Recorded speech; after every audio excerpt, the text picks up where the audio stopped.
इतनी बड़ी हस्ती बच्चों के लिए टाइम दे रहे हैं। देखो आप लोग थके हुए घर जाते हो, ये माएं थके हुए घर जाती हैं, ये बच्चों को पार्ट टाइम देते हैं। और आजकल के झंझट इतने हैं, कारोबारी लोग सारा काम उधार पे करते हैं, जिसने उधार देना उधार लेना हो उसको तो कुछ अच्छी नहीं लगती। हम अपने बच्चों की सुनते ही नहीं, बड़े छोटों की सुनते ही नहीं। एक होता है समा, एक आवाज आपके कान में जा रही है, इसको कहते हैं अरबी में समा। एक उससे होता है इस्तेमा। इस्तेमा होता है कि वो आवाज जो आपके जज्बात को भी अपने साथ इन्वॉल्व कर ले। दर्जे का कान लगाना कि आप उस आवाज के साथ शरीक हो जाएं।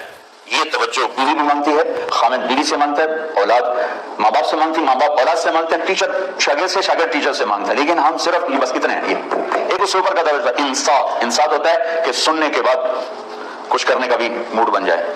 तो हम सिर्फ समा तक हैं भाई। एक बच्चा अपनी बात कर रहा है, माँ फोन पे शुरू हो जाती है। बच्चा बाप से बात करता है, बाप फोन पे शुरू हो जाता है। बीवी खामिद से बात करती है, खामिद फोन पे शुरू हो जाता है। घर बड़े आलीशान, करोड़ों अरबों में घर बने हुए हैं और उसके अंदर जो जिंदगी है इंतहाई वीरान जिंदगी।